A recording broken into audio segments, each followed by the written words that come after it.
হ্যাঁ, তারা কি ধরনের চরিত্র, তাদের লিডার কি ধরনের, তারা এই কাজগুলোর মাধ্যমে তাদের চরিত্রটা উন্মোচন করবে।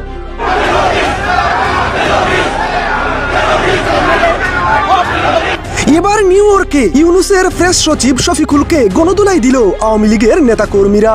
বেশ কিছুদিন আগে যুক্তরাষ্ট্রে ইউনূসের সফরকে কেন্দ্র করে নিউ ইয়র্কে আওয়ামী লীগ যে শক্ত অবস্থান তৈরি করেছে তা এবার হারে হারে টের পেয়েছে ইউনূস সরকার। নিউ ইয়র্কে ইউনূসের প্রেস সচিব শফিকুলকে দেখে ইউনূস টেরোরিস্ট স্লোগানে অশ্লীল ভাষায় গালি দেন প্রবাসী আওয়ামী লীগের নেতাকর্মীরা। এক পর্যায়ে সুযোগ বুঝে প্রেস সচিব শফিকুলের উপর হামলা করে বসেন তারা। তাকে জরুরি অবস্থাতে সেখান থেকে সরিয়ে নেয় নিউ ইয়র্ক পুলিশ। কিন্তু এই হামলার ঘটনায় আটক হন আওয়ামী লীগের 4 জন নেতাকর্মী। এই হামলায় বেশ গুরুতর আহত হন ইউনূসের এই প্রেস সচিব। ভাই রে ভাই, যুক্তরাষ্ট্রে আওয়ামী লীগের এমন উপস্থিতি আর এমন হামলায় বেশ অবাক করেছে ডক্টর ইউনূসকে। আর এই হামলায় আরো অবাক করেছে নেটিজেনদের। আওয়ামী লীগের এরা যে কাজগুলো করছে সেটা তো আমরা জানি, তার চেয়েও আরো খারাপ কাজ করেছে। জুলাই আগস্টে ওরা বাচ্চা শিশুদেরকে তারা হত্যা করেছে।